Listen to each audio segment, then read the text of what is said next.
Rote hari ini. Selamat pagi pendengar, Anda mengikuti rangkaian informasi yang terangkum dalam Rote hari ini edisi Jumat 1 Mei 2020. Dari Rote dan seputaran Nusa Tenggara Timur ada beberapa informasi yang menjadi rangkuman Rote hari ini di antaranya.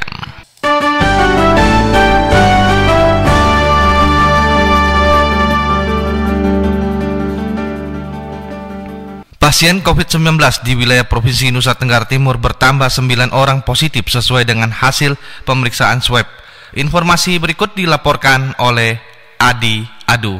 Sebanyak 9 warga asal Kota Kupang dan Labuan Bajo hasil swab yang dikirim dari Laboratorium Kesehatan di Jakarta. Demikian antara lain yang disampaikan Kepala Dinas Kesehatan Nusa Tenggara Timur Dr. Domi Mere dalam pengumuman gugus tugas COVID-19 Nusa Tenggara Timur di kantor Gubernur Nusa Tenggara Timur Kamis 30 April 2020 sore di Kupang. Menurut Domi Mere, dari 13 sampel yang dikirim, hasil dari laboratorium disampaikan 7 terkonfirmasi positif untuk Kota Kupang. Ketujuh orang tersebut berasal dari salah satu klaster di Sukabumi yang sedang diisolasi di Rumah Sakit Bayangkara dan secepatnya akan dilakukan pengambilan sampel swab kedua untuk dilakukan pemeriksaan. Berdasarkan informasi dari Jakarta, beberapa saat yang lalu disampaikan bahwa ada 7 orang terkonfirmasi positif dari 13 sampel swab yang dikirim, dan ketujuh orang tersebut berasal dari salah satu klaster di Sukabumi.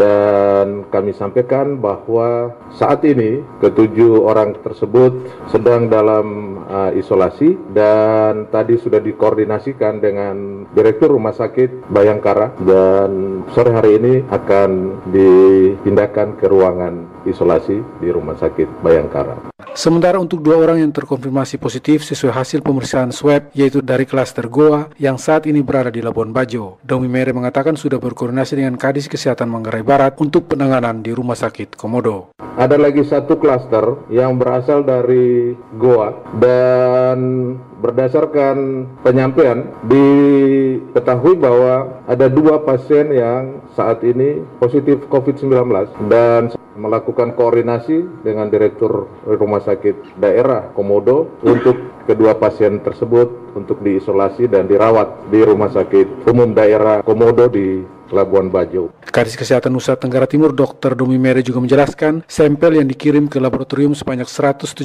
sampel dan 56 yang sudah ada hasil, yaitu 46 negatif dan 10 hasilnya positif, yaitu pasien COVID-01 Nusa Tenggara Timur dan ditambah 9 yang baru. Sedangkan 36 sampel lainnya belum ada hasil dari laboratorium Jakarta dan Surabaya. Domi Mere menambahkan sudah berkoordinasi dengan Kadis Kesehatan Manggarai Barat dan Kadis Kesehatan Kota Kupang agar segera melakukan pencarian kontak kepada semua warga yang bersosialisasi dengan pasien positif.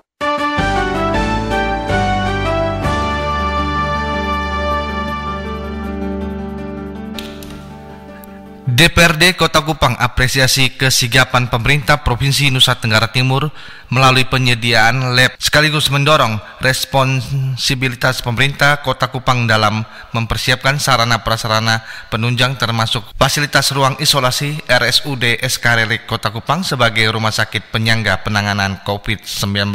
Percengge menurunkan laporannya. Apresiasi DPRD Kota Kupang atas kesigapan pemerintah Provinsi Nusa Tenggara Timur melalui penyediaan lab PCR swab yang sekaligus mendorong responsibilitas pemerintah Kota Kupang dalam mempersiapkan sarana prasarana penunjang termasuk fasilitas ruang isolasi Rumah Sakit Umum Daerah SKRL Kota Kupang sebagai rumah sakit penyangga penanganan COVID-19. Menurut Ketua DPRD Kota Kupang, sebagai langkah tepat dalam mempercepat proses identifikasi kondisi klinis ODP di Provinsi Nusa Tenggara Timur. Meski merupakan kabar gembira dengan hadirnya lab PCR pemeriksaan swab, politisi asal Partai Berlambang Banteng Moncong Putih yang juga sebagai salah satu leader dalam lembaga legislatif DPRD Kota Kupang, Yeskiel Lodo akui perlu ada langkah-langkah konkret dari pemerintah daerah khususnya Kota Kupang dalam mengantisipasi tekanan arus balik dari hasil pemeriksaan. Kita sudah ada alat, ini berada di kota tapi alatnya provinsi pun. Kota minta terima kasih kepada pemerintah provinsi dalam hal ini Pak Gubernur yang sudah secepatnya membantu alat untuk mengecek positif COVID-19. Alat itu sudah dalam perjalanan, ini kita bersyukur, tapi kita juga harus antisipasi. Kalau dalam pengecekan itu ada sudah menjurut ke COVID-19 itu kira-kira dengan jumlah sekian banyak, antisipasinya apa? Paling kurang ruangan sebanyak mungkin. Yang sekarang sekarang kita siap hanya 10. Ruang isolasi itu 10. Itu pun kita belum tahu sudah jadi atau belum. Sampai sekarang menurut informasi juga belum selesai. Nah, ini penanganan ini yang kita pikirkan. Apresiasi dan motivasi yang sama juga disampaikan para ketua fraksi lainnya, sebagaimana dikemukakan Ketua Fraksi Partai Demokrat DPRD Kota Kupang, Maudi Denga. Pemerintah harus antisipasi, jangan sampai pas tes swab terus banyak yang positif, sedangkan seperti kita di Kota Kupang ruangan hanya 10. Bagaimana kalau misalnya positifnya lebih dari itu? Jadi harus antisipasi anggaran dari pemerintah kota, bentuk kesigapan dari pemerintah kota. Jangan sampai kita kewalahan. Ya, kalau anggaran ya kita dewan kita mendukung ya, berapapun besarnya untuk masyarakat, prinsipnya kita tetap dukung sehingga benar-benar situasi ini bisa terkendali. Demikian halnya dengan yang diharapkan Ketua Fraksi Partai Nasdem DPRD Kota Kupang, Padron Paulus, yang juga mendorong pemerintah Kota Kupang agar secepatnya menyelesaikan fasilitas ruang isolasi Rumah Sakit Umum Daerah Eskaleri Kota Kupang. Kita bersyukur pemerintahan kota juga sudah menyiapkan 10 ruang isolasi untuk mengantisipasi ada pasien-pasien yang positif corona. Oleh karena itu, kami mendorong pemerintah kota untuk mempercepat semua fasilitas pendukung untuk setiap ruangan itu. Kemarin saya dengan Wakadua turun cek di lapangan di rumah sakit. Memang sementara pengerjaan ruangan-ruangannya dan satu ruangan sudah siap komplit dengan fasilitasnya semua. Nah, kami mendorong juga kalau bisa 9 yang lain itu dipersiapkan sudah. Kita bersyukur, tetapi bagaimanapun kita tetap antisipasi dan mempersiapkan fasilitas pendukung apabila ada pasien-pasien yang sesuai hasil swabnya positif corona. Ya, jangan ada penularan dari dampak itu. Bahkan selain konsisten dalam menjalani trifungsinya, DPRD Kota Kupang melalui Sekretariat Lembaga telah melakukan rasionalisasi anggaran sebanyak 2 tahapan dengan total mencapai 2.206 juta rupiah lebih guna menunjang pelaksanaan penanganan COVID-19 di Kota Kupang. Alfred Sengge, RRI Kupang.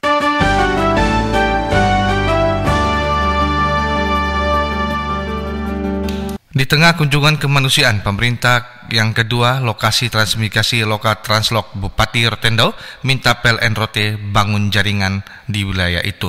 Informasi selengkapnya dilaporkan oleh Gebi Hurek Making. Kunjungan kemanusiaan keluarga besar pemerintah Kabupaten Rotendao di Desa Lidor, Kecamatan Rote Barat Laut, diwarnai keluhan masyarakat terkait belum adanya sarana penerangan listrik negara di desa itu. Terhadap ketiadaan sarana listrik untuk 100 kepala keluarga penghuni Desa Lidor, Bupati Rotendao Paulina Haningbulu langsung mengundang kehadiran PT PLN Persero Ranting Rotendao menyikapi keluhan dimaksud. Dikatakannya fasilitas PLN merupakan kewenangan PLN, pemerintah hanya sebagai fasilitator. Karena listrik ini kewenangan ada di PLN, tentunya pemerintah kerjasama dengan PLN, maka tadi saya sekontak kepala PLN, saya minta dia turun juga saat ini karena saya di sini, supaya kita lihat bersama bagaimana mekanismenya, ya toh? Karena semua sudah ada, tinggal bagaimana PLN lihat itu, tangkap itu peluang supaya dong bisa bantu masyarakat yang ada di Translok ini. Terhadap keluhan warga Desa Lidor dan harapan pemerintah Kabupaten Rotendao, Kepala PLN Rotendao Sebastianus Taur bersama tim teknik seketika ke lokasi menjawab warga melalui Bupati Rotendao. Untuk Desa Lidor sudah diusulkan ke Kanwil Kupang dan menunggu jadwal pembangunan jaringan baru karena fasilitas penerangan yang selama ini digunakan warga adalah jaringan listrik tenaga surya. PLN akan membangun jaringan baru standar PLN. Kami akan koordinasi lagi, mudah-mudahan secepatnya dilayani. Tapi nanti saya sampaikan, mudah-mudahan mungkin nanti kalau misalnya dipasang, nanti kabelnya diganti, Bu. Speknya sendiri, Bu. Tiangnya juga beda. Ya, enggak apa-apa nanti. Dari nol. Iya. Tapi ada program listrik masa desa kan? Ya makanya kami sudah usulkan, ke Kupang. Di sini ada 100 rumah, tetapi yang penghuninya 58. Oh, 5. Tapi sudah banyak yang keluar karena masalah listrik. Oh, ya. Pada kunjungan ke Desa Lidor, Kecamatan Rote Barat Laut, 2 lokasi Translok yakni Naifoen 36 kepala keluarga dan Lidor 58 kepala keluarga mendapat bingkisan sebagian bahan kebutuhan pokok yakni supermi dan beras dari keluarga besar pemerintah Kabupaten Rotendao. Penyerahan bingkisan dilakukan secara simbolis oleh Bupati Paulina Haningbulu didampingi Wakil Bupati Stefanus M. Saek, Kepala Nakerteran Frederick Hanning, Kepala Bagian Umum Setda Rotendao Henry Besi, disaksikan unsur Babin Kamtipmas di daerah itu. Dari Beranda Selatan NKRI, Gebi Hurek Making melaporkan.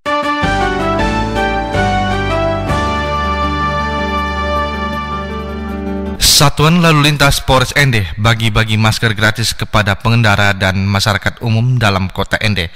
Roflinus Mula melaporkan. Langkah untuk mencegah dampak buruk akibat penyebaran COVID-19, Satuan Lalu Lintas Polres Ende bagi-bagi masker kepada pengendara dan masyarakat umum dalam kota Ende. Kegiatan bagi-bagi masker berlangsung Rabu 29 April 2020 di kawasan pertokoan Kelurahan Bongawani, Kecamatan Ende Selatan, Kabupaten Ende. KBO Satuan Lalu Lintas Polres Ende, Ibtu Agustinus Muda kepada media mengatakan pembagian masker tersebut merupakan bentuk kepedulian Satuan Lalu Lintas Polres Ende kepada masyarakat. Dijelaskan masker yang dibagikan merupakan sumbangsi dari mitra kepolisian peduli dengan penyebaran COVID-19 dan ini adalah bentuk kepedulian dari kepolisian dan mitra kerja yang selama ini membagikan kepada masyarakat sehingga disumbangkan kepada Satuan Lalu Lintas sebanyak 90 lusin. Kita membaginya secara bertahap dan ke lokasi-lokasi yang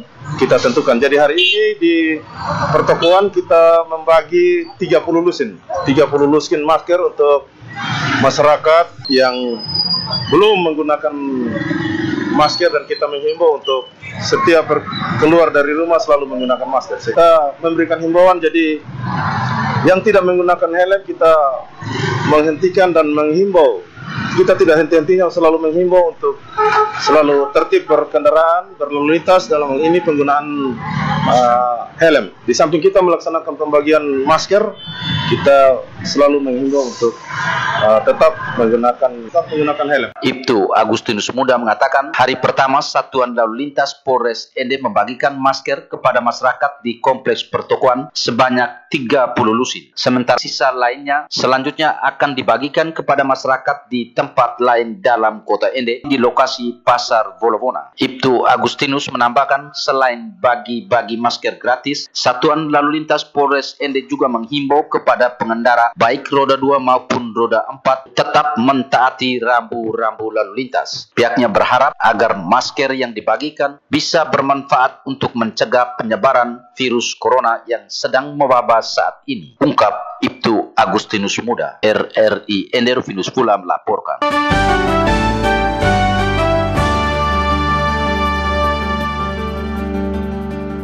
Pendengar, demikianlah rangkaian informasi terkini yang disampaikan melalui Rote hari ini. Atas nama kerabat kerja yang bertugas, saya Rudi Hartono mengucapkan terima kasih dan selamat pagi.